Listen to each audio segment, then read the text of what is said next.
Hello everyone, welcome to this channel. आज हम discuss करेंगे सोशल चेंज के बारे में।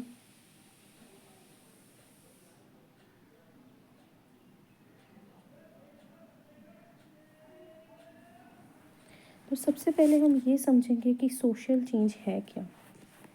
तो जैसा कि हम जानते हैं कि सोशल चेंज इंडिकेट करता है चेंजेस जो कि ह्यूमन इंटरेक्शंस और ह्यूमन इंटर रिलेशंस के दौरान होती हैं।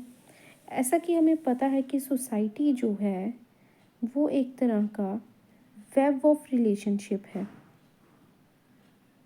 तो जब ये वेब ऑफ रिलेशनशिप है तो सोशल चेंज जो है वो ऑब्वियसली यहाँ पर मीन करेगा change in the system of social relationship. अलग अलग थिंकर्स यहाँ पे अलग अलग तरह से डिफाइन करते हैं सोशल चेंज को। यहाँ पे अगर हम बात करें डेविस की, तो किंग्सले डेविस बताते हैं कि सोशल चेंज का मतलब है ऑल्टरेशंस। सोशल चेंज का मतलब है alterations as occur in social organization। Social organisation में होने वाली ऑल्टरेशंस ही क्या है? सोशल चेंज है। इसी के साथ साथ हमारे पास कुछ अदर थिंकर्स भी आते हैं, जैसे कि यहाँ पे MacIver and Page. MacIver and Page explain करते हैं सोशल चेंज को एज अ प्रोसेस जो कि रिस्पॉन्सिव है to many types of changes. Responsive है to many type of changes.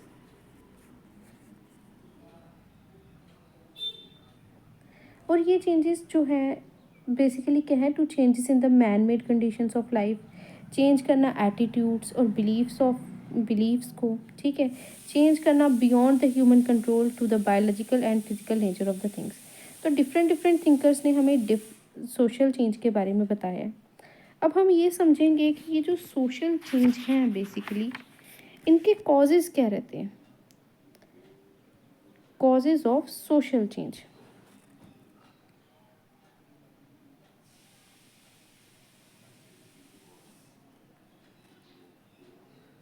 अगर हम यहाँ पे बात करते हैं कॉजेज़ ऑफ सोशल चेंज की, तो सबसे पहले हमारे पास यहाँ पर जो बात होती है कि सबसे पहले कि जो सोशल चेंज है it is a complex phenomena.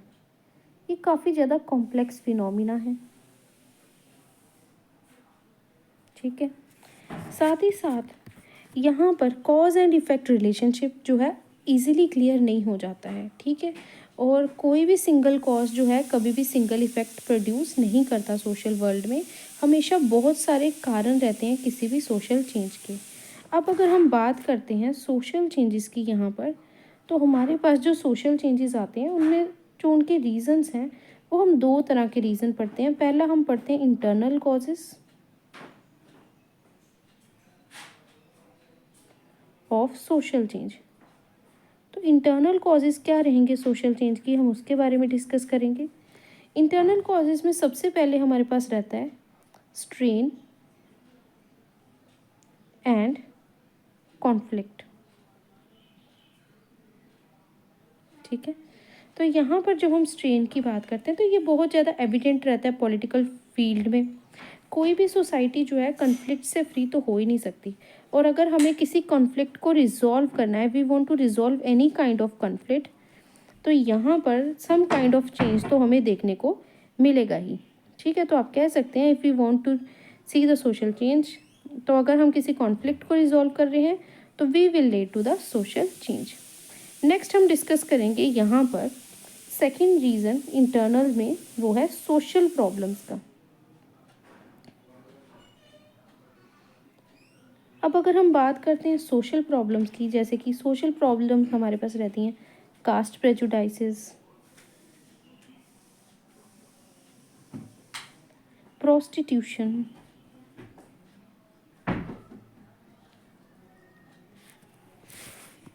Juvenile डेलिक्वेंसी,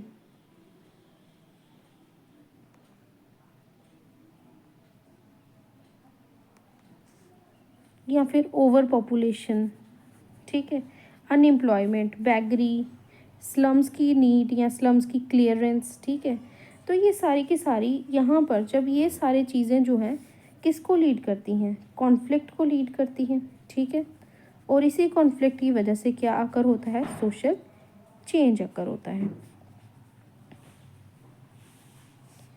next हमारे पास रीज़न रहता है यहाँ पर रेवोल्यूशन एंड अपहील्स का। तो जब हम बात करते हैं रेवोल्यूशंस एंड अपहील्स के बारे में,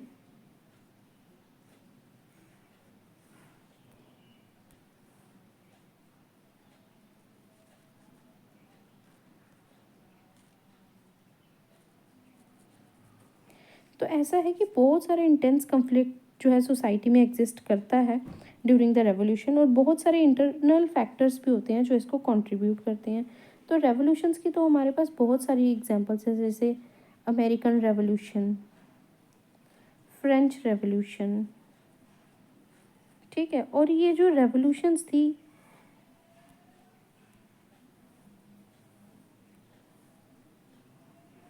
इनका मेन रीज़न क्या रहा।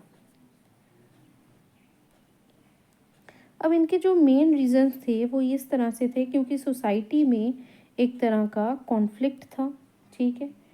क्योंकि एक्सप्लॉइट हो रही थी सोसाइटी एक क्लास की से वजह से, एक क्लास दूसरी क्लास को एक्सप्लॉइट कर रही थी। लिबर्टी कहीं ना कहीं सप्रेस हो रही थी, सप्रेशन ऑफ लिबर्टी।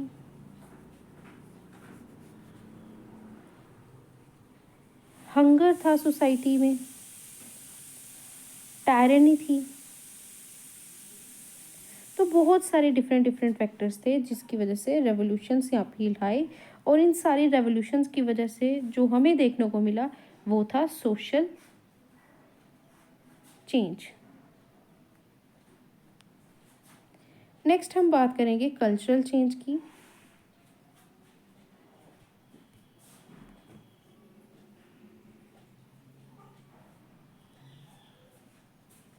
जब हम बात कर रहे हैं यहाँ पे कल्चरल चेंज की, तो कल्चरल इनोवेशन भी जो है वो कहीं ना कहीं कंट्रीब्यूट करती हैं सोशल चेंजेस में।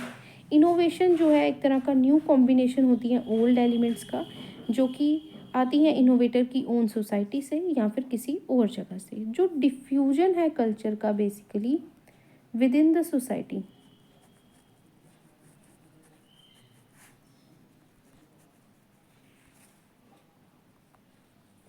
वो जो है आता है from one society to another, और ये ग्रेट सोर्स बनता है कहीं ना कहीं सोशल चेंज और कल्चरल चेंज का सोसाइटी में। तो ये तो हमने पढ़ लिए चार इंटरनल कॉजेज, जिसमें था strain and conflict, second social problems, third revolutions and upheavals, and fourth हमारे पास था cultural change. Now we will discuss about the impact of social and non social environment. impacts of social and non-social environment.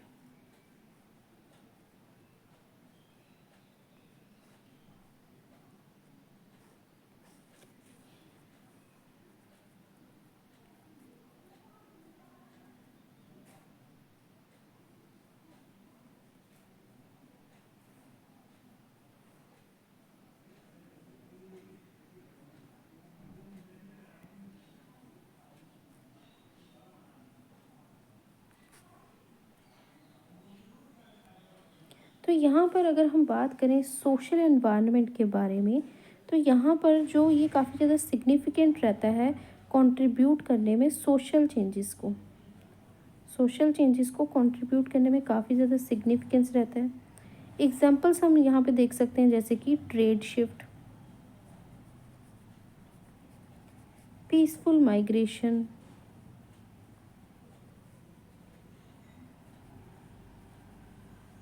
साथ ही साथ shift of political alliances. तो ये सारे के सारे जो डिफ़िकल्ट प्रॉब्लम्स हैं एडजस्टमेंट की सोशल सिस्टम में, ये ब्रिंग करती हैं फिर सोशल चेंज। अगर हम बात करें नॉन सोशल एनवायरनमेंट की, तो नॉन सोशल एनवायरनमेंट ये एक ऐसा इम्पैक्ट रहता है कि जो सोशल स्ट्रक्चर है वो रिलेटिवली स्लाइट जो है काफ़ी इन नॉर्मल कंडीशंस के अंदर आता है। और जो भी हमें यहाँ पे चेंजेस देखने को मिलते हैं नॉन सोशल एनवायरनमेंट में, वो ह्यूमन इंजीनियरिंग की वजह से होते हैं। जैसे कि हम कह सकते हैं सॉइल इरोजन, डिफॉरेस्टेशन, एग्जॉशन होना मिनरल रिसोर्सेज का। तो ये सारी भी जो है लीड करती हैं कहीं ना कहीं सोशल चेंज को। इसमें हम और भी चीज़ें देख सकते हैं जैसे कि floods, famines, earthquakes, volcanic eruption, cyclones, hurricanes etcetera. तो ये सारा हमने अभी ब्रीफ में डिस्कस करा कि सोशल चेंज क्या है और उसके कॉजेज़ क्या हैं। और कॉजेज़ में हमने पढ़े इंटरनल कॉजेज़, और दूसरा हमने पढ़ा impact of social environment as well as non social environment. Now we will discuss the 3 important topics जो कि इस सब हेडिंग के अंदर हमारे पास आ रहे हैं, क्योंकि हमारी जो सब हेडिंग है वो है सोशल चेंज, और इसके साथ हमें सब हेडिंग्स दी गई हैं इंडस्ट्रियलाइजेशन,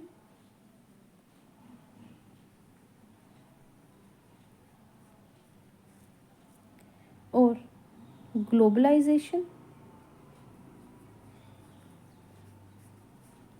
और साथ ही साथ दी गई है मॉडर्नाइजेशन।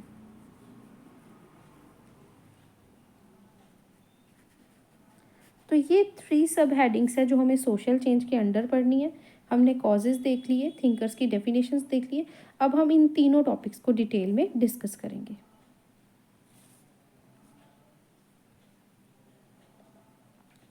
तो यहाँ पर अब हम बात करेंगे सोशल चेंज की, जबकि सबसे पहले हम डिस्कस करेंगे यहाँ पे industrialisation. Industrialisation refers to the shift from agrarian and craft based economics to the industrial one. तो इंडस्ट्रियलाइजेशन क्या है, ये रेफर करता है बेसिकली सोसाइटी क्या हुई है, शिफ्ट हुई है एग्रेरियन और क्राफ्ट बेस से इंडस्ट्रियल में, ठीक है, जिसकी वजह से and characterised by the wide spread use of machinery and growth of factories. और किसकी वजह से हुई है, क्योंकि मशीन का यूज़ इंक्रीज हुआ, वाइड स्प्रेड भी हुआ, साथ ही साथ फैक्ट्रीज का भी ग्रोथ हुआ है। अब इसकी वजह से it led rise to the urban centre, इसी की वजह से अर्बन सेंटर्स आए।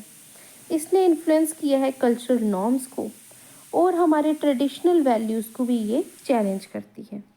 ये प्ले करती है क्रूशियल रोल हमारे इकोनॉमिक डेवलपमेंट में। साथ ही साथ हम यहाँ पे देखेंगे इसकी कुछ एडवांटेजेस।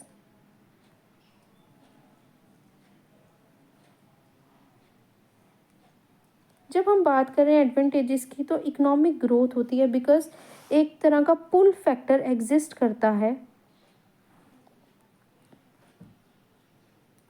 और वो पुल फैक्टर क्या करता है, जो भी रूरल एरियाज़ के लोग हैं उनको सिटीज़ की तरफ, अर्बन एरियाज़ की तरफ माइग्रेट होने के लिए पुल करता है, अट्रैक्ट करता है, क्योंकि वहाँ पे बहुत सारी फैसिलिटीज़ होती हैं। और पुश के साथ साथ अगर हम यहाँ देखें तो पुश फैक्टर्स भी हैं, क्योंकि जो रूरल एरियाज़ हैं अगर वहाँ पे उनके पास काम नहीं है, लाइवलीहुड अर्न करने के लिए कोई सोर्स नहीं है, तो एक तरह का वो रूरल एरिया उनको पुश करेगा और जो अर्बन एरिया उनको पुल करेगा। तो इसीलिए हम कहते हैं कि जब इंडस्ट्रियलाइजेशन होती है, क्योंकि शहरों में इंडस्ट्रीज़ लगती हैं, तो इंडस्ट्रीज़ क्या करती हैं, अट्रैक्ट करती हैं वर्कर्स को, तो वो पुल फैक्टर है। और जो गांव के एरिया हैं वहाँ पे अगर लो वेजेस मिल रही हैं या फिर वेजेस नहीं मिल रही हैं काम के बदले, तो वो शहरों की तरफ जाते हैं। तो जहाँ पर वो रहते हैं वहाँ से उनको पुश फैक्टर देखने को मिलता है, और जहाँ पर वो जा रहे होते हैं वहाँ से उनको पुल फैक्टर देखने को मिलता है। इस वजह से, और जाने का रीज़न सबसे बड़ा क्या ही होता है, इकनॉमी ही होती है। तो इकोनॉमिक रीजंस की वजह से वो क्या करते हैं, जाते हैं। तो सबसे बड़ा एडवांटेज जो हमें इंडस्ट्रियलाइजेशन ने दिया वो था इकोनॉमिक ग्रोथ था। साथ ही साथ जॉब क्रिएशन, अभी हमने बात की कि अगर लो वेजेस हैं या वेजेस नहीं मिल रही हैं रूरल एरियाज़ में, तो कहीं ना कहीं एक पुश फैक्टर क्रिएट होगा जिसके लिए लोग शहरों की तरफ जाएंगे, फैक्ट्रीज़ की तरफ जाएंगे, इंडस्ट्रियलाइजेशन की तरफ मूव करेंगे, तो क्योंकि वहाँ पे जॉब क्रिएटेड है, टेक्नोलॉजिकल एडवांसमेंट है और अर्बनाइजेशन है। तो इंडस्ट्रियलाइजेशन के हमने 4 एडवांटेजेस देखे, जिसमें था economic growth, job creation, technological advancement and urbanisation. अब हम डिस्कस करेंगे इसके डिसएडवांटेजेस। कोई भी चीज़ है अगर उसके फ़ायदे हैं तो नुकसान भी साथ साथ में देखने को मिलते हैं। अब यहाँ पे जब डिसएडवांटेज सबसे पहले आती है पोल्यूशन। जब बहुत ज़्यादा लोग एक ही एरिया में, सपोज इस एरिया की कैपेसिटी है 100 पीपल की, ठीक है, लेकिन due to pull factor, pull factor की वजह से अब ये जो एरिया है इसकी कैपेसिटी 100 पीपल की थी, बट यहाँ पे रहने शुरू हो जाते हैं 10,000 पीपल। अब जितने सारे लोग यहाँ पे रहेंगे तो यहाँ पर क्या होगा कि पोल्यूशन तो एग्जिस्ट करेगा, रिसोर्सेज डिप्लीट भी होंगे, साथ ही साथ डिग्रेड भी होंगे। तो जब एक नॉर्मल कैपेसिटी से, यानी कि एरिया क्या हो जाते हैं, जो सिटीज़ होती हैं, जो अर्बन एरियाज होते हैं, वो ओवर पॉपुलेटेड हो जाते हैं, जिसकी वजह से पोल्यूशन, डिप्लीशन और डिग्रेडेशन जैसी इश्यूज फेस करनी पड़ती हैं। साथ ही साथ हम यहाँ पे बात करेंगे सोशल इनइक्वालिटी। कहीं ना कहीं इंडस्ट्रियलाइजेशन की वजह से सोशल इनइक्वालिटी भी इंक्रीज़ हुई है। अर्बन इश्यूज, कंजेशन आ जाता है, जैसे कि मैंने आपको ओवर पॉपुलेशन की एग्जांपल दी। इनएडिक्वेट हाउसिंग, क्योंकि जो गांव होते हैं सबको, वहाँ पर एक घर होता है, ठीक है, तो उस घर में कितने सारे लोग रहते हैं और काफ़ी ज़्यादा ज़मीन होती है। लेकिन जब हम सिटीज़ में जाते हैं तो मान लीजिए इस बड़े से घर में अगर रह रहे हैं 12 पीपल, ठीक है, तो सिटी में यहाँ पर इतने छोटे से घर में भी 12 लोगों को एडजस्ट करना पड़ेगा। तो कहीं ना कंजेशन हो जाता है, जिसकी वजह से स्लम्स जैसे एरियाज़ हमें देखने को मिलते हैं, ठीक है। फिर वहाँ पे इनएडिक्वेट फैसिलिटीज़ होने की वजह से वहाँ के जो बच्चे हैं वो क्राइम में इन्वॉल्व हो जाते हैं। तो यहाँ पे सबसे बड़ा इसका जो इम्पैक्ट पड़ता है वो होता है इंक्रीज़ इन क्राइम। तो क्राइम रेट जो है वो इंक्रीज़ हो जाता है, ठीक है। साथ ही साथ नेक्स्ट फैक्टर डिसएडवांटेज का रहता है कि जॉब डिस्प्लेसमेंट। सपोज़ करिए अगर एक फैक्ट्री बंद होगी तो आपको डिस्प्लेस होना पड़ेगा किसी और जगह के लिए। तो इस तरह से इनका जो है डिसएडवांटेजेस भी रहती हैं और एडवांटेजेस भी रहती हैं। अब हम डिस्कस करेंगे यहाँ पे रोल ऑफ इंडस्ट्रियलाइजेशन। तो सबसे इम्पोर्टेंट रोल जो है ये प्रोवाइड करती है डाइवर्सिफिकेशन, ग्लोबल कॉम्पिटिटिवनेस को लेके आती है और इनकम जनरेट करती है।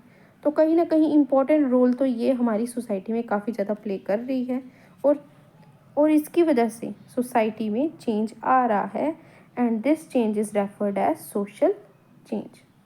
आई होप यहाँ तक आपको क्लियर हो गया होगा। अब हम नेक्स्ट टॉपिक को डिस्कस करेंगे।